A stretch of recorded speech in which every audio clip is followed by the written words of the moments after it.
बिस्मिल्लाहिर्रहमानिर्रहीम, अस्सलाम वालेकुम। आप देख रहे हैं प्रोग्राम पब्लिक ओपिनियन और मैं हूं आपके साथ ज़रिया इरफान। प्रोग्राम में मुझे ज्वाइन कर रहे हैं सीनियर सहाफ़ी तज़कियाकार मोहम्मद नौशाद अली साहब, अनवर रज़ा साहब, रिजवान रज़ी साहब और इसारा राना साहब। अब से कुछ ही देर में हमारे साथ शामिल गुफ्तगू होंगे। तो जनाब, कौमी सलामती कमेटी के इजलास में शिरकत न करने पर पाकिस्तान तहरीक इंसाफ इस वक्त सख्त तनकीद की जद में है। हुकूमत की जानिब से पाकिस्तान तहरीक इंसाफ पर ताबड़तोड़ लफ्जी हमले किए जा रहे हैं और कल तक जहां ये डिस्कस हो रहा था कि हमने दहशतगर्दी से निमटना कैसे है, क्या हिकमत अमली बनानी है, लेकिन अब पाकिस्तान तहरीक इंसाफ के इजलास में अदब शिरकत मौजूए बहस बनी हुई है।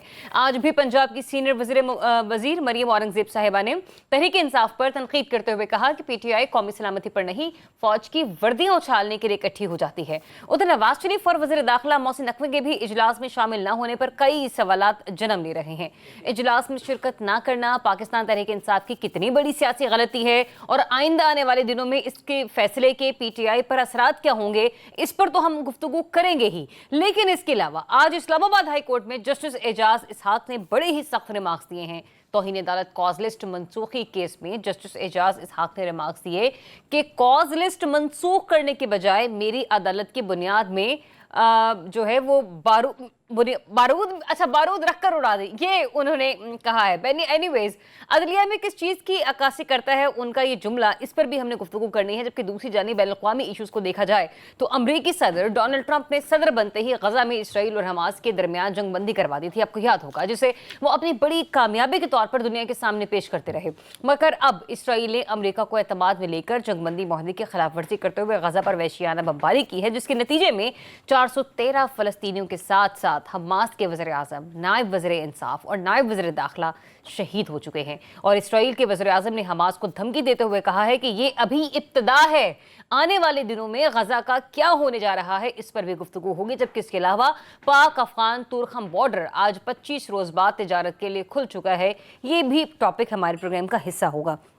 सबसे पहले स्टार्ट कर लेते हैं कौमी सलामती कमेटी के इजलास के हवाले से कि इसमें शिरकत न करने पर पीटीआई को इस वक्त खासी तनकीद का सामना है। नौशाद साहब, मुझे ये समझ नहीं आ रही कि इस वक्त हमारी तरजीहात में दहशतगर्दी का खात्मा और दहशतगर्दों के खिलाफ ऑपरेशन होना चाहिए, न सिर्फ और इसमें सबसे बड़ी जिम्मेदारी बनती भी हुकूमत वक्त की है। अगर हम ये बात कर रहे हैं कि कौम को एक पेज पे लाना होगा, कौम को मुत्तहिद करना होगा, कौम को यकजा करना होगा, तो आपको नहीं लगता कि सियासतदानों के बॉडी लैंग्वेज, उनके बयानिए, उनके अल्फाज और उनके बयानात भी इस वक्त जो है वो जलती पर तेल का काम कर रहे होंगे? बिस्मिल्लाहिर्रहमानिर्रहीम।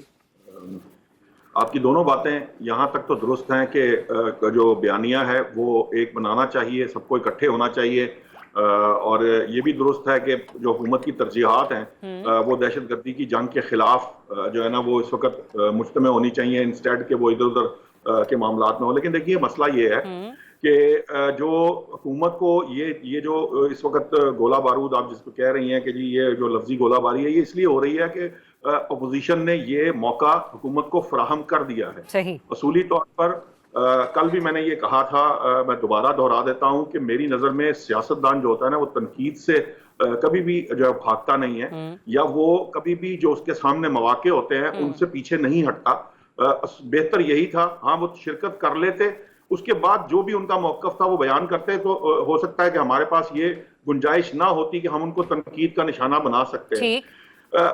मेरी नज़र में जो पाकिस्तान तहरीक इंसाफ है उसने जो शमूलियत इख्तियार नहीं की, तो ये एक बड़ी सियासी गलती थी जो उसे भुगतना पड़ेगी। आम आदमी भी इस चीज़ को समझता है और इसका बैकग्राउंड भी बहुत इंपॉर्टेंट है। देखिए, पाकिस्तान तहरीक इंसाफ के ऊपर और खास तौर पर बानी तहरीक इंसाफ पे एक इल्जाम बहुत अरसे से लगता है, उस वक्त से जब से उनको तालिबान खान कहा जाता है। तो अल्टीमेटली ये जो सॉफ्ट कॉर्नर है उनका तालिबान के लिए या अफगान हुकूमत के लिए, जिसका इजहार जो है वो अलीमा खातून ने भी कल किया जब वो निकल कर आई कि जी अफगानिस्तान के साथ हमें बातचीत करनी चाहिए। बातचीत जरूर करनी चाहिए, इससे किसी को इनकार नहीं है कि अफगानिस्तान से बात नहीं करनी चाहिए, लेकिन ये भी तो समझना और सोचना चाहिए कि अगर उसकी सरजमीन इस्तेमाल होती रहेगी तो हम कितनी देर तक जो है वो जो है ना वो शहादतें पेश करते रहेंगे उनको इस बयानिए के तहत कि जी हमने सिर्फ बातचीत करनी है और हमने जो है कोई जवाब नहीं देना। एक बात, दूसरी बात यह है कि तालिबान की हमदर्दी जो है ये वो थॉट है, ये वो प्रोसेस है। मैंने तो कल कह दिया था, मुझे अफसोस है मुझे ये कहना पड़ा, मैं इसका मकसद मेरा ये कहने का हरगिज नहीं है जो मैं कह रहा हूं, लेकिन मैं कह रहा हूं, कह इसलिए रहा हूं कि देखिए ये बात जहन में आती है कि जी क्या तालिबान ने वहां पर फोन करके एकदम इमरजेंसी मीटिंग करा दी और उनसे कहा कि जनाब आप तो हमारा सियासी विंग है, आप क्यों जो है हमारे खिलाफ फैसले होने जा रहे हैं और आप वहां पे शामिल हो रहे हैं।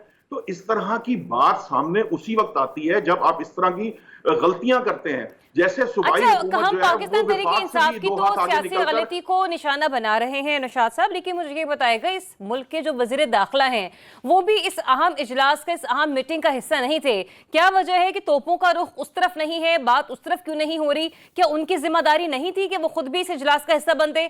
फिर जिस जमात की हुकूमत है पाकिस्तान मुस्लिम लीग नून, उसके सदर मियां नवाज शरीफ साहब भी इजलास में शामिल नहीं हुए। इन दोनों क्या कहते हैं शख्सियात की अदम मौजूदगी को आप किस तरह से देखते हैं? देखिए, मेरी नजर में वहां इंटीरियर मिनिस्टर को जरूर होना चाहिए था, मैं आपसे एग्री करता हूं। वहां मियां नवाज शरीफ साहब को होना चाहिए था, इससे भी एग्री करता हूं। लेकिन आप ये बात समझिए कि उनके ना होने से उस सारे प्रोसेस के अंदर कोई फर्क नहीं आया। वहां मुस्लिम लीग नून मौजूद थी, यानी कि मियां नवाज शरीफ साहब की एब्सेंस में भी वो प्रोसेस कंप्लीट हुआ और उस पर साइन हुए। तो सर इस अब जो तरह से तो फिर इंटीरियर अली मिनिस्टर है, अमीन वो गंडापुर नाम साहब भी नहीं थे, वहां तो पर हुकूमत मौजूद की थे तरफ ना, से वो एक एक सूबे कदम के उठाया वजीर आला गया। भी हैं और पाकिस्तान तहरीक इंसाफ के रुकन भी। सॉरी, आपकी आवाज मुझे नहीं आई। मैंने ये कहा कि इस हिसाब से तो फिर बैलेंस बराबर हुआ ना। अली अमीन गंडापुर साहब भी वहां पर मौजूद थे, एक सूबे के वजीर आला की हैसियत से भी नुमाइंदगी हुई। देखा जाए तो पाकिस्तान तहरीक इंसाफ के मेंबर भी हैं। बिल्कुल आप दुरुस्त कह रही हैं। अगर उमर अयूब साहब और बैरिस्टर गौहर साहब ये कह दें कि जनाब को इंडोर्स कर दिया, उन्होंने सूबाई जो सीएम है उन्होंने अगर ये इंडोर्स कर दिया है तो फिर तो ये इस बहस का फायदा ही खत्म। ठीक है, आपने वैलिड पॉइंट यहाँ पे उठाया है। तो सबको हंसी खुशी रहना चाहिए कि सबकी कंसेंट आ गई, फिर तो तनकीद बनती नहीं है। सही। तो मामला ये है कि ये समझने की जरूरत है कि कौन से मौके ऐसे होते हैं जिनके अंदर आपकी शमूलियत हर सूरत में लाजिम होती है। आपको अपने आप से निकलकर, अपनी पार्टी की सियासत से निकलकर आगे बढ़कर मुल्क की सियासत और मुल्क के लिए देखना होता है। ठीक है, चले पॉइंट आपका आ गया। मैं जरा मौलाना की जमात के हवाले से अक्सर अनवर रज़ा साहब से गुफ्तगू कर रही थी, तो आज जरा कामरान मुर्तज़ा साहब की स्टेटमेंट उनके सामने रखती हूँ। अनवर रज़ा साहब, कामरान मुर्तज़ा साहब ने कहा कि पीटीआई ने इजलास में ना आने की तकल्लुफन भी हमें इत्तला नहीं दी। और आपको याद होगा ये वही जमात है कि जिसके साथ पाकिस्तान तहरीक इंसाफ आगे चलकर ग्रैंड ऑपोजिशन अलायंस बनाना चाहती है। तो ये तकल्लुफन भी इत्तला ना देना, आपको क्या लगता है कि कुछ मामलात ऐसे होंगे कि वक्त नहीं रहा फोन करने के लिए, या एक और सियासी गलती है ये उनकी? आप बहुत शुक्रिया पहले तो आपका। पहली बात तो यह है कि हम ये तासुर देते हैं कि अगर कोई कौमी सलामती कमेटी के इजलास में नहीं गया तो शायद वो मुल्क दुश्मन है। ये पॉलिटिकल मोटिव्स हो सकते हैं। देखिए, मैंने कल भी ये अर्ज किया था कि पाकिस्तान तहरीक इंसाफ की ये बड़ी सियासी गलती है कि उन्हें कौमी सलामती के इजलास में जाना चाहिए था, वहां पर जाकर अपनी बात जरूर करते। खैर वो नहीं गए, ये उन्होंने गलती की, और इस गलती की वजह से अब हुक्मरान जमात में जो उनकी अपोजिशन है और जो लोग ये तासुर दे रहे हैं और ये कह रहे हैं कि शायद उन्होंने फौज के खिलाफ जो बयानिया था वो दुरुस्त था। देखिए, उन्हें जाना चाहिए था। ना जाने की गलती क्यों की गई? इसलिए कि वो चाहते थे कि शायद इसको इंडोर्स करवाया जाए बानी पीटीआई से, मुलाकात ना हो सकी। ये एक पैटी इशू है, छोटी बात थी। उन्हें जाना चाहिए था और बाद में आकर बानी पीटीआई को बता देना चाहिए था, ताकि ये अब जो तनकीद बहुत छोटा इशू है अनवर रज़ा साहब, तो फिर हुकूमत इस मामले पर पॉलिटिक्स क्यों कर रही है?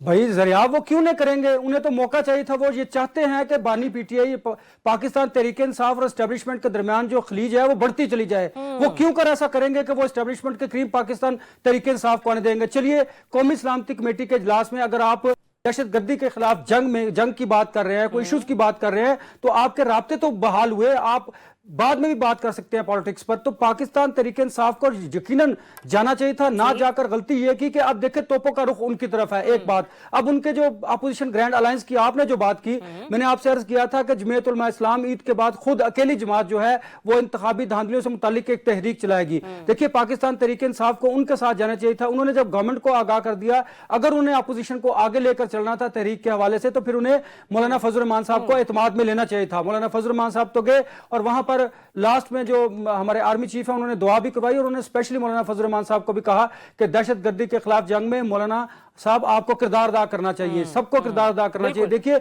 अगर पाकिस्तान तहरीक इंसाफ वहां पर जाकर बैठ जाती और उनके, देखिए वहां पर इख्तलाफ कर सकते थे ना पॉलिसी से कि आप नेशनल सिक्योरिटी प्लान जो है उस पर अमल दरामद नहीं किया गया, नेशनल एक्शन प्लान पर 100 बातें की जा सकती थी। लेकिन अब मुझे यह बताइए कि एक दहशतगर्दी का मामला तो एक तरफ रहा, अब उससे ज्यादा जो सेंसिटिव इशू है, जो दहशतगर्दी है, उसको एक तरफ रखकर हुक्मरान जमात जो है वो तनकीद कर रही है पाकिस्तान तहरीक इंसाफ पर। और ये मौका किसने प्रोवाइड किया? आपने, मैंने तो नहीं किया। पाकिस्तान तहरीक इंसाफ ने ना जाकर कर ये मौका जो है हुक्मरान जमात को दिया। चलने को या मामलात आगे बढ़ाने को एक सानेहा और होने को है। खुदा ना खास्ता ये कौम और कितने साने बुख्तेगी के सानेहा जाफर एक्सप्रेस काफी नहीं है तमाम सियासी जमातों को एक पेज पर लाने के लिए, इस कौम को यकजा करने के लिए। और इसको मैं जैसे कि मैंने कल भी कहा था, मैं आज फिर ये कहूंगी कि हमारे तमाम सियासतदानों को मिलकर सोचना चाहिए। बहुत से इश्यूज ऐसे होते हैं कि जिनके ऊपर सियासत ना ही की जाए तो ही बहुत बेहतर होता है। इसारा राना साहब मुझे ये बताइएगा जया, मुझे एक बात करने दीजिएगा। आपको याद होगा कि जब एपीसी का सानिया हुआ था तो बानी पीटीआई ने वो अपना धरना खत्म करके उसमें शमूलियत इख्तियार की थी ऑल पार्टीज कॉन्फ्रेंस में।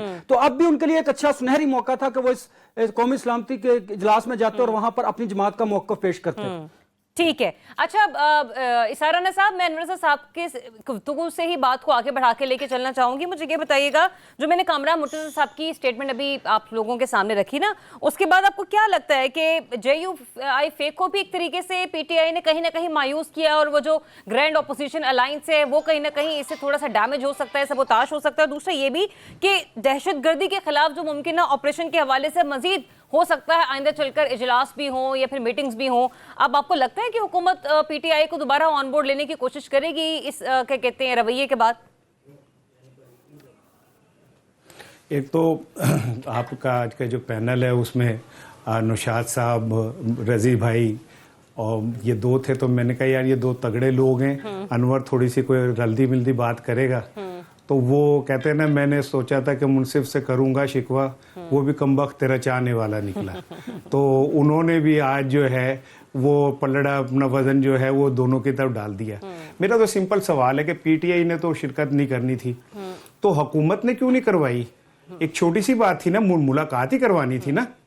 अगर हुकूमत संजीदा थी और मुखलिस थी कि जी इसमें सब लोग शरीक हो तो मुलाकात करवा देती। ऐसी कौन सी क़यामत आ जानी थी? ऐसा कौन सा बम फट जाना था कि जी जब 7 बजे आपको अपना काम हो तो 7 बजे आप वो खुलवा के जेल इमरान खान से मिलवा देते, जब उसके मिनते तरले करनी हो, ठीक है ना, उसे गोडिया नु हाथ लाना के अरेंज करवा दे, तेरी मेहरबानी। तो अब क्या हो गया था? अगर आप खुद से मुखलिस नहीं है इस मसले के ऊपर, आप पहले दिन से जो है सियासी पॉइंट स्कोरिंग कर रहे हैं। लोग कहते हैं जी जाफर का ट्रेन का हो गया जी, और देखें जी कितना बड़ा, वो कहते हैं छोड़ो जी पीटीआई देखो की कर रही है। वो कहते हैं सर ये सिक्योरिटी मसाइल खड़े हो रहे हैं, वो छोड़ो जी पीटीआई नु देख लो की कर रही है। यार आपने तो एक मजाक बना दिया सारी मामले को। हम पूरी कौम 24 करोड़ लोग जो हैं वो एक दहशतगर्दी के ऊपर परेशान है। तो मसला हुन भी पीटीआई है, अब भी आपका मसला इमरान खान ही है। तो आप हमें बताएं ना कि ये सारा कुछ क्यों हो रहा है? अचानक सारा कुछ ठीक था, अचानक अमेरिकी सदर ने कहा कि दहशतगर्दी की जंग में हम पाकिस्तान के साथ हैं, और फिर उसके बाद दहशतगर्दी शुरू हो गई। अचानक अब हमें क्यों कहने की जरूरत पड़ रही है कि अब हम जनाब अली उस मुल्क में जाके अब हम ऐसे वैसे करेंगे? अचानक ये क्यों एकदम सारा उबाल उठ गया? ये ऐसा क्या हो गया पिछले एक हफ्ते के अंदर? क्या अब हम यहां तक कहना पड़ा कि जी हम जाएंगे फिर हम जाके फिर ऐसे कर देंगे, हम मुज़ाकरात नहीं करेंगे? वो जंग जो 9/11 पे शुरू हुई, वो जंग ना हमारी थी ना हमारा उससे कोई ताल्लुक था। अमेरिका ने लाके हमारी झोली में डाल दी, खुद वो वहां जाके साफ सुथरे होके बैठ गए, महफूज होके, आग हमारे घर में फेंक दी। और हम हैं कि हम बाज ही नहीं आ रहे। हम कभी शरीफ ही पकड़ा देते हैं, कभी कुछ कर देते हैं, कभी और फिर भुगतते, और फिर हम जनाब ये बजाय मानने के कि हमसे कहां गलतियां हो रही हैं, हम कहते हैं लो जी पीटीआई देख लो जी, पीटीआई ने करता। तो भाई पीटीआई अकेली शरीक नहीं थी, बाकी भी अपोजिशन भी कोई शरीक कल नहीं भी यही बात की कि महमूद खान अचकज़ई साहब नहीं थे, हामिद रज़ा साहब नहीं थे, एग्जैक्टली, इसके अलावा और लोग नहीं थे। फिर मियां नवाज शरीफ साहब को इस इजलास जो बलूचिस्तान के स्टेक होल्डर हैं, बलूचिस्तान के जो स्टेक होल्डर्स हैं वो नहीं थे। बिल्कुल ऐसे वज़ीर दाखिला, तो आप अपने आप पे बैठ के, हाँ चले, मैं मियाँ साहब की मुझे समझ आती है, वो हेरिटेज कमेटी के चेयरमैन बन गए, अल्लाह ने उन्हें इतना बड़ा ओहदा दे दिया, वो उसमें मसरूफ होंगे। लेकिन बाकी जो लोग हैं वो तो यहाँ थे ना, आना चाहिए था ना, अब वजीर दाखिला को भी, बाकी लोगों को भी। और भी ये छोड़े पॉइंट स्कोरिंग, मैं तो किसी पे इल्जाम, मेरा ये कहना है कि पाकिस्तान में कोई शख्स भी वतन दुश्मन नहीं है, वो चाहे जरदारी हो, चाहे इमरान खान हो, नवाज शरीफ हो, मैं उन पर यकीन रखता हूँ। ये सर्टिफिकेट बांटने बंद कर दें हम कि जनाब इली फला जो मुल्क से मुखलिस नहीं है, फला मुल्क के यूं है। और भाई अपने देखें आपके दामन को आग लगी हुई है, उसको बुझाने की फिक्र करें। ट्रू। आप उसे बुझाने के बजाय आप और की गेम में जा रहे हैं। अगर कोई ये बात करे तो आप उसको लठ लेके चढ़ ऐसे जाते ही हैं। है। चलिए, वो मैं अनवर रजा आपकी जो है, कुछ मैं तो बातों आज का उस पर जवाब- हैरान हो गया हूं। मैं तो उसे टेक्स्ट करूंगा कि यार आप तो बात करो लट्टी लिपटी की, जी उनकी तरफ तोपों का रुख हो गया जी, उन्हें मौका मिल गया। और भाई मौका उन्होंने प्लान किया कि वो इन्हें शरीक नहीं कराना, नहीं तो मिलवा देते। और तोपों का रुख केड़ा पहला बंद हो गया इस वाक़े दे पहला के तो पहले भी वो यही बम फेंक रही थी, अभी ये सही फेंक है। रही है। चले, मैं रिजवान रज़ी साहब से बात करते हैं। जरा मैं चाहती थी कि थोड़ा सा सेटल डाउन हो जाए, क्योंकि आज थोड़ा सा वक्त लग गया रिजवान रज़ी साहब को स्टूडियो पहुंचते पहुंचते। रिजवान रज़ी साहब, बजाय इसके कि हमारी तरजीहात ये हों कि हमने दहशतगर्दी का खात्मा कैसे करना है, हमने जो कल कौमी सलामती कमेटी का इजलास हुआ, कुछ पैरामीटर्स बताए गए होंगे ना अस्कर क़यादत की तरफ से कि भाई अब हमने इन पर चलकर आके काम करना है। आपको लगता है अभी भी ये ज़रूरत बाकी रह गई है कि हम लोग सोशल मीडिया के थ्रू या हुकूमती वज़रा की प्रेस कॉन्फ्रेंसेस के थ्रू ये पैगाम पहुंचाने की कोशिश करें कि भाई PTI ने शिरकत नहीं की, PTI ने शिरकत क्यों नहीं की, इसके ऊपर हेडलाइंस बने, बजाय इसके कि जो रोड मैप हमें कल गुज़िश्ता रोज थमाया गया होगा या बताया गया होगा, अब हम उसके ऊपर इंप्लीमेंटेशन शुरू करें? मेरा ख्याल ये है कि ये अपनी जगह के ऊपर एक हकीकत है कि PTI ने शिरकत नहीं की, लेकिन उसके पस मंजर में जाने से पहले मैं 2 क्लैरिफिकेशन यहाँ पे देना चाहूँगा। प्लीज। एक तो ये कि मोहसिन नकवी साहब शदीद बीमार हैं और वो बैरून मुल्क गल्फ के एक मुल्क में ज़ेर इलाज हैं, हॉस्पिटलाइज हैं। तो इसलिए थोड़ी सी स्पेकुलेशन में कर लें, यार हम हमारे कुलीग ही हैं, ह्यूमन बीइंग हैं। ठीक है, वज़ारत दाखिला का जो कहा जा रहा था, जो कहा जा रहा है कि वो ठीक क्यों है। नहीं आए, तो मैंने कहा कि चूंकि मेरे इल्म में है तो दुआ कीजिएगा कि अल्लाह ताला उनको शिफा दे। दूसरी बात जो है कि कल का अगर हम इलामिया पढ़ लेते तो हमें लगता कि शायद आज हमारे अब तक के सेगमेंट के अंदर होने वाली सारी गुफ्तगू जो थी वो बेमहल है। उसकी वजह यह है कि उस इलामिया के अंदर स्टिल ये लिखा हुआ है कि सियासी कुव्वतों के अंदर कौमी यकजहती और मतलब वो क्या होता है जी, मुश्तरका राय पैदा करने के लिए कोशिश की जाएगी। ये दूसरा पॉइंट है, ठीक है। इसका मतलब ये है कि उन्होंने किसी भी पार्टी को, या जो पार्टी कल के इजलास में नहीं आई थी, जो एलामिया जारी हुआ है उसके मुताबिक उन्होंने दरवाजा बंद नहीं किया, दोबारा अप्रोच किया जाएगा। दिस इंडिकेट कि उन लोगों को दोबारा अप्रोच किया जाएगा, उनके ग्रीवांसेस जो हैं वो एड्रेस किए जाएंगे। हमें पॉजिटिव साइड भी तो देख लेनी चाहिए ना, कि अब आ जाइए पॉलिटिकल पॉइंट स्कोरिंग के ऊपर। तो पॉलिटिकल पॉइंट स्कोरिंग PTI कौन सा नहीं किया करती या नहीं कर रही, ठीक है ना। आज जो है वो हसन नवाज साहब का एक महकमाना नोटिफिकेशन जारी हुआ है और उन्होंने पूरा सोशल मीडिया अपने सर पे उठाया हुआ है, तो उनको मौका मिला पॉइंट स्कोरिंग करने का, वो कर रहे हैं। तो भाई उनको मौका दिया आपने पॉइंट स्कोरिंग करने का। आखिरी बात वो ये है कि हमें देखना चाहिए कि PTI की मुलाकात नहीं हुई अगर उस इजलास में जाने की, तो इसका मतलब है कि इजलास में ना जाने का फैसला उसके अंदर बानी PTI शरीक नहीं थे, ठीक है ना। अब आ जाइए उस इजलास की तरफ। रजी साहब बहुत अच्छा पॉइंट है, वो उसमें शरीक नहीं थे ना, उनके साथ तो राब्ता ही नहीं होने दिया गया। अब आप आ जाइए इस बात के ऊपर, डिसीजन बिल्कुल ठीक है कि वो जो हैं साहब, वो जो मुल्तान से हैं, इनके डोगर साहब, आमिर डोगर साहब, लिख के स्पीकर साहब को देते हैं कि ये हमारे 9 लोग आएंगे। अच्छा, अगरचे वो उनकी जो रेशो है पार्लियामेंट के अंदर उससे ज्यादा थे, लेकिन स्पीकर साहब उसको कबूल कर लेते हैं। अब आप आमिर डोगर साहब का स्टेटस का अंदाजा करें, जो स्पीकर से कमिटमेंट करके गए हैं और जाके उन्होंने अपनी पार्टी की पॉलिटिकल जो उनकी काउंसिल है या कमेटी है उसका इजलास बुलाया। उस इजलास के अंदर, इजलास में जाने वालों का जो केस प्लीड कर रहे थे वो 6 लोग थे, और इजलास में ना जाने का जो केस प्लीड कर रहे थे वो 21 लोग थे। इसका मतलब है कि PTI की डोमिनेंट क़यादत जो इस वक्त जेल से बाहर मौजूद है, मतलब 21 के मुकाबले में 6 लोगों, मतलब 6 के मुकाबले में 21 लोगों का फैसला था कि हमें इस इजलास में नहीं जाना चाहिए।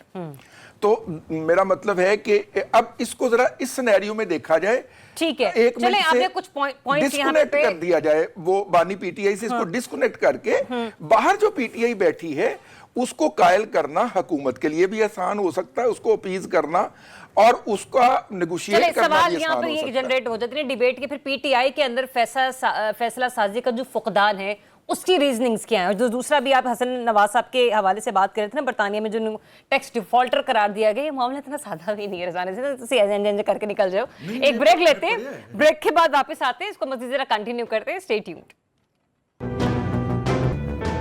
जी वेलकम बैक वंस अगेन। अच्छा, ब्रेक पर जाने से पहले भी रिजवान रज़ी साहब से भी गुफ्तगू हो रही थी। उन्होंने कहा कि पीटीआई भी प्रोपेगेंडा करने में कुछ कम नहीं है, और मैंने कहा था कि ये मामला शायद इतना सादा भी नहीं है, क्योंकि नवाज शरीफ साहब के साहबजादे हसन नवाज साहब बरतानिया में टैक्स डिफॉल्टर करार दिए गए हैं, और 5.2 मिलियन पाउंड का जुर्माना जो है वो भी उन पर आयद किया गया है। साराना साहब, ये वाकई मामला बड़ा सादा सा है कि उनको डिफॉल्टर करार दिया जा चुका है, मतलब ये इसको हम ना भी डिस्कस करें तो it is very much okay.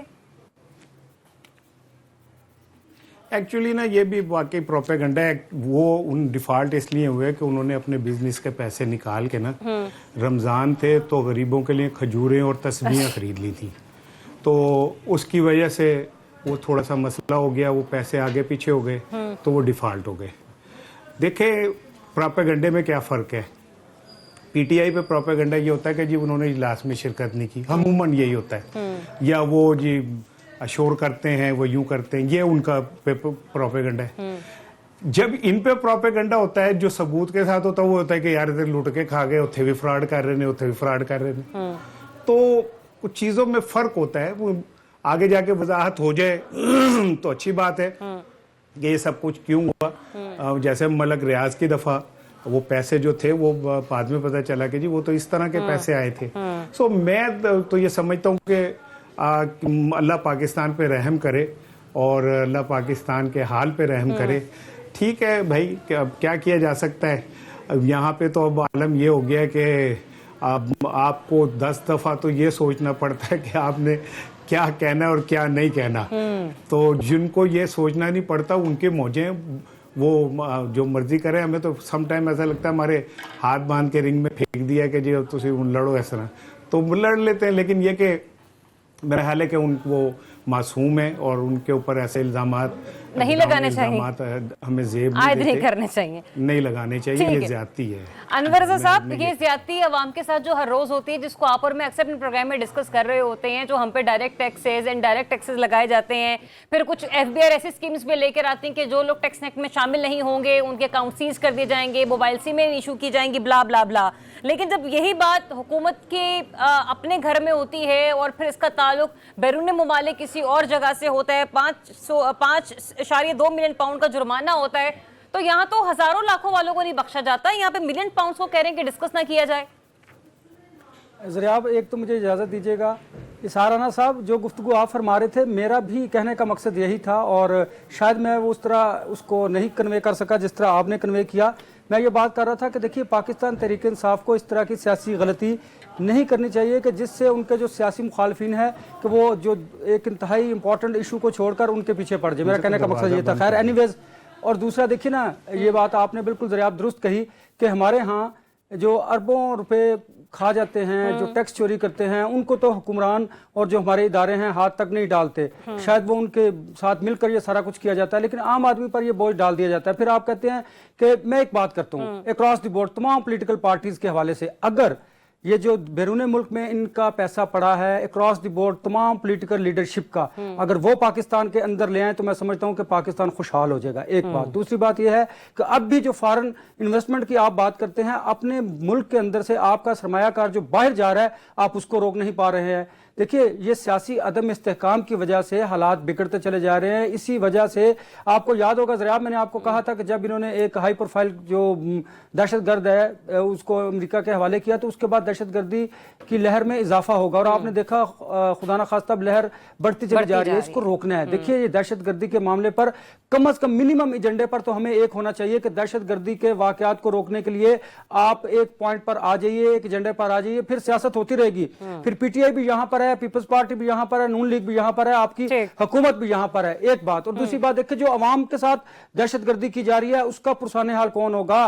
जितने गरीब लोग मरते चले जा रहे हैं महंगाई के बोझ तले, माह रमजान है, कीमतें आसमान से बातें कर रही हैं, ज़ख़ीरा अंदोज़ी हो रही है, आपके जो लोग हैं वो स्पेशल VIP ड्यूटीज पर हैं, कीमतों को कंट्रोल किसने मैंने करना है बाहर जाकर, हरगिज़ ऐसा नहीं है। लिहाजा आप लोगों को चाहिए कि अपना तर्ज सियासत और तर्ज हुक्मरानी है उसको बेहतर कीजिए, फिर आप दूसरों पर उंगली उठा लीजिए। अगर आप इस तरह नहीं करेंगे तो डेफिनेटली फिर जिसको मौका मिलेगा वो सियासी पॉइंट स्कोरिंग करेगा, पॉइंट स्कोरिंग करेगा। नौशाद साहब, बात हो रही थी हसन नवाज साहब के बरतानिया में टैक्स डिफॉल्टर होने की, मुझे ये बताइएगा बानी PTI पर 190 मिलियन पाउंड केस पर सजा भी हो सकती है, केसेस भी बन सकते हैं, लेकिन क्या हम हसन नवाज साहब की टैक्स डिफॉल्टर होने के बाद की बातों को डिस्कस भी नहीं कर सकते या नहीं होनी चाहिए? देखिए, पहली बात तो ये है कि एक तरफ आप बानी तरीके इंसाफ की बात कर रहे हैं, जो एक पार्टी के सरबराह और सियासी जमात के सरबराह है, पाकिस्तान में सियासत करते हैं। हसन नवाज साहब का पाकिस्तानी सियासत से क्या ताल्लुक है ये आप भी जानती हैं और मैं भी जानता हूँ। उनका यहाँ पे क्या अमल दखल है ये आपको भी पता है और मुझे भी पता है। वो पब्लिक ऑफिस होल्डर हैं, नहीं है, रहे हैं कभी के नहीं रहे, ये भी आपको और मुझे पता है। तीसरी बात ये है कि बरतानिया में जो इंसाफ का निजाम है, वहां अगर कोई टैक्स डिफॉल्टर है या नहीं है, ये बरतानिया बड़े अच्छे तरीके से तय कर सकता है। हम तो खुद यहाँ से मुकदमे जो है वहां लेके जाते हैं कि 4 पैसे वहां से बन जाएंगे एक दूसरे के खिलाफ है वो, क्योंकि वहां का जो निजाम इंसाफ है बहुत ताकतवर है। बाकी रही बात प्रोपेगेंडे की, तो मैं मुझे अफसोस इसलिए जरूर होगा कि अगर फर्ज कीजिए कि मैं जमाइमा बीबी के बारे में बात करना शुरू कर दूं, वो एक बच्ची है जिसके वालिद का अभी तक पता नहीं चल सका, उसके मुतालिक गुफ्तगू शुरू कर दूं, या इमरान खान साहब के साहबजादों की बात शुरू कर दूं जिनका इस सियासत से कोई ताल्लुक नहीं है, तो इसलिए मैं ये समझता हूं कि इस किस्म की गुफ्तगू का कोई फायदा ऐसा होना होता नहीं है, ना निकलता है। प्रोपेगेंडा की जहां तक बात है, यकीनन प्रोपेगेंडा करती हैं, पॉइंट स्कोरिंग करती हैं, एक दूसरे के ऊपर एक कीचड़ उछालने की कोशिश करती हैं, तमाम सियासी जमातें, नहीं करना चाहिए। हाँ, मैं ये सार राना साहब को एक मशवरा जरूर मुफ्त दे देता हूं कि अगर प्रोपेगेंडा छोड़ के हक सच की बात करना शुरू कर दें तो फिर इनकी भी जुबाबंदी जो है ना वो नहीं होगी। मुझे उम्मीद है, कब उम्मीद है इस बात की। तो असल मसला ये नहीं है, प्रोपेगेंडा वो है जो जिसके ऊपर इंसाफ की जो अपनी की क़यादत है उसको आगे कहना पड़ता है जी ये आप जमाइमा पे और किसी पे कुछ कह दें, वहां पे प्रोटोकॉल लेती रही वो खातून जो है उन्होंने जो लिखा पाक फौज के खिलाफ, वो हम में से नहीं है, हम उसको ओन नहीं करते उस ट्वीट को, या दूसरे दीगर लोगों ने जो प्रोपेगेंडा किया उसको हम ओन नहीं करते। तो प्रोपेगेंडा वो है और प्रोपेगेंडा नहीं करना चाहिए, यही बात हम कहते हैं। ये जो इधर उधर की गुफ्तगू लगा के ऊपर नीचे करके उसकी टांग बाजू मरोड़ के बात करने का कोई ऐसा फायदा नहीं है, उससे कुछ मिलता नहीं है। हकाइक अपनी जगह पे रहते हैं, जो हकाइक हैं वो सबके सामने हैं, सबके सामने हैं, और कुछ चीजों के फैसले जो है ना आवाम पर छोड़ जो है वो इस काबिल है कि उनसे पैसे ले लेगी। क्विकली रिस्पॉन्ड कीजिएगा कहना चाहता हूं, बस मैं यही कह रहा हूं, मैं ये और कि हाथ बांधना क्या किसे कहते हैं। आप कह सकते हैं इमरान की बेटियों के हवाले से और उसकी बीवियों के हवाले से हमें इजाजत हो तो फिर हम बहुत कुछ कह सकते हैं। आप बिलो द बेल्ट खेल सकते हैं, हमें इजाजत नहीं है ना, हम नहीं इतने नीचे जा सकते कि हम नीचे जाके किसी की माँ बहनों के किरदार के ऊपर बात करें। हम नहीं जा सकते। मेरे लिए 2 मिनट मेरे लिए छोड़ दे, मुझे हम तो सही बात भी करें तो भाई हमारे पे ताजीरें खिंच जाएंगी। ये ज्यादती है कि आपने सारे एक वन साइडेड इल्जामात लगा दिए, अब जवाब आने लगा तो वक्फा है। चले वक्फा ले दे मुझे, बड़ी मेहरबानी आपकी। एक ब्रेक लेते, ब्रेक के बाद आपको फिर से ज्वाइन करते हैं। Stay tuned. Welcome back once again. नाज़रीन, मुस्लिम उम्मा के लिए खबर अच्छी नहीं है, वो ये कि इसराइल ने जंगबंदी का मुआहदा तोड़ दिया है और गजा पर वहशियाना बमबारी की, कि जिसके नतीजे में 413 मुस्लिम फ़लस्तीनी हमारे बहन भाई जो हैं वो शहीद हो गए। और इस मामले पर जब प्रेस सेक्रेटरी व्हाइट हाउस का जो बयान सामने आया है उससे तो ऐसे मालूम होता है कि जैसे अमेरिका की मुकम्मल हिमायत हासिल थी। कहा यह गया कि हमास ने इसराइली कैदियों को रिहा नहीं किया, इसलिए तमाम जिम्मेदारी इस पर आयद होती है। रिजवान रज़ी साहब, क्या यही वजूहात हैं जो व्हाइट हाउस की तरफ से जारी की गई हैं या वजह इससे मुख्तलिफ है? बुनियादी तौर पे इस वक्त जो जंग बंदी है उसको वायलेट करके इसराइल जो है वो अपनी डोमिनेंस साबित करना चाह रहा था, और जो इसके अंदर इस मुआहदे के अंदर शरीक जो मालिक हैं वो अपने आप को तुर्रम खान समझ रहे थे, तो उन्होंने सबको अपनी औकात याद दिलाई है। तो ये उसका शाखसाना है और ये रोज़ाना की बुनियाद के ऊपर हो रहा है और इसके ऊपर कोई नहीं है। लेकिन पिछले मौजू से जुड़ी एक बात मैं कहना चाह रहा हूँ। 504 मिलियन पाउंड का मेरा ख्याल है जुर्माना है और 250 मिलियन पाउंड का टैक्स है जो वहाँ की टैक्स अथॉरिटी के ख्याल के अंदर काबिल अदा है और जो अदा नहीं किया गया। ये 2016-17 के टैक्स रिटर्न से उन्होंने असेस किया है। पहले तो इस बुनियाद के ऊपर केस उठता है ना कि 5 साल तक वो केस जो होता है वो फाइल किया जा सकता है, उसके बाद नहीं कर सकते, ये उनका कानून कहता है। अब उनके पास 2 ऑप्शन थे। एक ऑप्शन तो ये था कि अगर उन्होंने बरतानिया में कारोबार कंटिन्यू करना है तो वो ये कर लेते, जुर्माना पे कर लेते या इसको चैलेंज कर देते हाई कोर्ट में, पहली डेट पे उठ जाना था कि भाई आपके कानून के मुताबिक आपने 6-7वें साल जाके क्यों ये निकाला। और अगर उन्होंने कारोबार नहीं करना तो उन्हें ही अदारे ने ऑप्शन दिया कि जी आप तहलील में चले जाइए, आप अपनी कंपनी तहलील कर दीजिए। वो कंपनी तहलील करेंगे, एक आना नहीं देंगे। लेकिन मियाँ शरीफ जिसने इस मुल्क के अंदर 84 इंडस्ट्री लगाई, उसकी औलाद कितनी बेवकूफ है यार। मेरा मतलब है एक हॉस्पिटल तो बनाया हुआ था, उसके ऊपर खैरात मांगना शुरू कर देते, ज़कात सदकात खैरात सदके चंदे मांगते और मांग मांग के पूरी दुनिया को खा जाते। किसने पूछना था? मेरे भाई ने नारे लगा रहे होना था उसके जिंदाबाद के कि खैरात मंगो मंगो दबा के मंगो और खाओ। मेरा मतलब है हम आरफ नकवी की बात भी नहीं कर सकते जो बिल गेट को $1 अरब की थूक लगा गया। वो शौकत खानम के बोर्ड का मेंबर था, ठीक है, वो इस वक्त बरतानिया में कैद है, लेकिन हम उसकी बात नहीं करते, हम फलस्तीन की बात करते हैं। इसार राना साहब, मुझे ये बताइएगा कि अभी भी आपने भी इसी मामले को डिस्कस करना है या फिर जो हमारे फलस्तीनी बहन भाइयों पर जो दुख और मजालिम ढाए जा रहे हैं, कुछ उसका तज़किरा भी हम कर सकते हैं या नहीं? है भाई, बात यह है कि हम उनके ऊपर सिर्फ नोहे पढ़ सकते हैं, हमारे हाथ में कुछ नहीं है। ये जो 57 इस्लामी ममालिक हैं, ये सिर्फ बेशर्मी से ये सारा कुछ जो है ना देखेंगे। और ये जो हमने एक सीज़ फायर समझा था कि हो गया है, मुझे लगता है कि वो सिर्फ इसराइल और अमेरिका ने एक दफ़ा फिर से तमाम मामलात को ठंडा करके अपने हाथ में लेने के बाद दोबारा का किया। और आप अमरीकी सदर से कभी ये तवक्को न रखें कि कोई मुसलमानों के हक़ में बात करेगा, तो ये तो आप बिल्कुल निकाल दें बस। और एक जुमला और कहूँगा कि यार ये किस्मत है कि कोई अगर चंदा मांगे तो पूरी दुनिया दे देती है, और एक किस्मत है कि 3 दफ़ा वज़ीर आज़म लेके वो वोट भी मांगे तो उसकी कौम भी उसे वोट नहीं देती। भाई ये भी किस्मत की बात है। नशाद साहब, मुझे ये बताइएगा, जब एक मामले पर अमेरिका की ही हिमायत या आशीर्वाद हासिल हो हमास को, तो फिर आपको लगता है कि हम ये उम्मीद रख सकते हैं कि इसराइल और हमास के दरमियान जंगबंदी एक बार फिर से हो सकती है? नहीं, मुझे तो ऐसी कोई उम्मीद नहीं है। अमेरिका जो है वो पहले भी ये बात साराना साहब की जो है वो खासी लॉजिकल है कि उन्होंने सिर्फ अपने आप को थोड़ा सा अपनी तवानाइयां जो हैं वो दोबारा से इकट्ठी की हैं। उनका मकसद ये था कि यरगमाली धौंस धांधली से रिहा हो जाएं। अगर नहीं होंगे तो फिर जंग का ऑप्शन तो खुला है उनके पास, और उन्होंने वो कर दिया, उन्होंने जंगबंदी तोड़ दी। तोड़ वो इसलिए रहे हैं कि वो तोड़ सकते हैं क्योंकि उनके पीछे अमेरिका मौजूद है, और अमेरिका ने भी जो यमन में किया है वो सबके सामने है। तो वो तो एक जिसे कहते हैं ना, एक ही सिक्के के 2 रुख हैं। उसको तो हमें किसी सूरत जो है वो उसकी तरफ ध्यान भी नहीं देना चाहिए या उसको कंसिडर भी नहीं करना चाहिए। असल मामला यह है कि हम खुद क्या कर रहे हैं। सबसे पहला और बड़ा सवाल यह है कि हम मुसलमान क्या कर रहे हैं या मुस्लिम ममालिक क्या कर रहे हैं। क्या हम इस पोजीशन में हैं कि हम कुछ कर सकते हैं या नहीं कर सकते, या हम जो है वो सिर्फ नोहा कनाई रहेंगे, जिस तरह राणा साहब ने फरमाया कि नोहा का गरी कर सकते हैं हम। लेकिन मसला ये है कि हम कब तक ये करते रहेंगे। कश्मीर की हालत आप देख रहे हैं, जो फलस्तीन की हालत आपके सामने है, यमन की अब आप देख ही रहे हैं जो कुछ हो रहा है, शाम में जो कुछ हुआ वो आपने देख लिया, इराक में जो कुछ हुआ वो आपने देख लिया।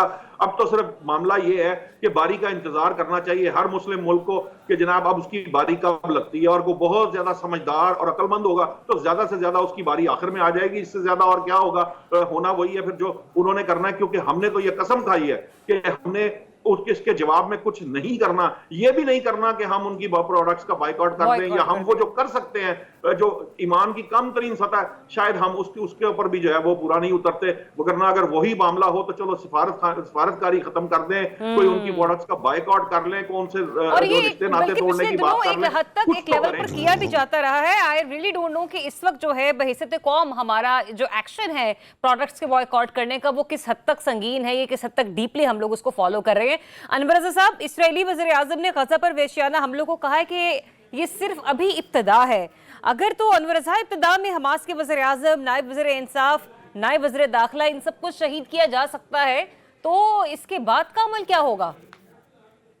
पहली बात तो ये है कि मुस्लिम उम्मा की जो बेहिसी है, वो इस वक्त बिल्कुल बहमे अरूज पर है और ये सारे मुस्लिम ममालिक जो हैं अपने अपने मफादात की खातिर अपनी पॉलिसीज़ को तय करते हैं।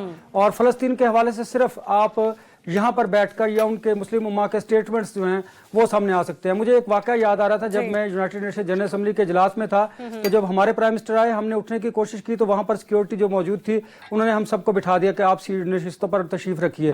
लेकिन जब इसके बाद इसराइली वज़ीर-ए-आज़म ने स्पीच करनी थी नेतन्याहू ने, तो आप यकीन जानिए वहीं पर इसराइली जो लोग थे वो उन्होंने स्टैंडिंग ओवेशन दिया, शोर मचाया, नारे लगाए, उनको किसी ने नहीं रोका। तो ये बात गलत है कि अमेरिका के पीछे नहीं, अमेरिका के आगे इसराइल है और इसराइल डोमिनेट करता है अमेरिका पर भी। और आपने देखा कि ये जंग बंदी एक बहाना है, ये सिर्फ अमेरिका ने अपना जो डबल स्टैंडर्ड्स हैं इंसानी हकूक से मुतालिक जो दुनिया भर को वो भाषण देता है उसको दिखाने के लिए शायद उन्होंने जुज़वी तौर पर ये जंग बंदी की थी। लेकिन आप देखें अब जंग बंदी से पहले क्या हुआ और अब बाद में क्या हुआ और आगे क्या होगा। नस्ल कुशी का जो प्लान था वो तो ऑलमोस्ट 90% डन हो चुका है, कुछ नहीं बचा फ़लस्तीन में। हम और आप यहाँ पर बैठकर इंतहाई सहाफ़ती बददियानती भी करेंगे, एक दूसरे पर इल्ज़ामात भी लगाएंगे, हमें नहीं याद होगा कि हम मुस्लिम हैं और हमने हक और सच की बात करनी है। शायद इस वजह के हम जिनके गिर्द हम जाना चाहते हैं, जिनके करीब होना चाहते हैं, शायद वो ये बात मान ना कर ले। यही वजह है कि मैं सोच रहा हूँ कि आज पाकिस्तान की जो ज़बू हाली है उसका शायद मैं भी जिम्मेदार हूँ, इतना जितने हुक्मरान भी हैं। और जो दुनिया में मुसलमानों के साथ हो रहा है उसके मुस्लिम उम्मा जो है वो सारे जिम्मेदार हैं इसके। आई विल जस्ट होप कि रमज़ान का महीना है, हम सब रोज़े रख रहे हैं, नमाज़ें पढ़ रहे हैं, कुरान पाक पढ़ते हैं, लेकिन कहीं ना कहीं अब हम एक कहते हैं कि अल्लाह ताला ने भी कुरान पाक में फरमा रखा है कि दीन और दुनिया साथ साथ है। हम अपने दीन के कामों को तो मुकम्मल कर रहे हैं, अगर हम दुनियावी मामलात की तरफ भी अगर देख लेंगे तो मेरे ख्याल से हो सकता है हम अपने दीन को किसी ना किसी हद तक थोड़ा बहुत अपने तय मुकम्मल करने की कोशिश कर सके। एक मामूली सी लेट्स सी कि मुस्लिम उम्मा इस सिलसिले में क्या करती है और इस किस्म के स्टेटमेंट्स आने के बाद रिएक्शन क्या आता है। इजाज़त दीजिए, अपना बहुत सा ख्याल रखिए, अल्लाह हाफ़िज़।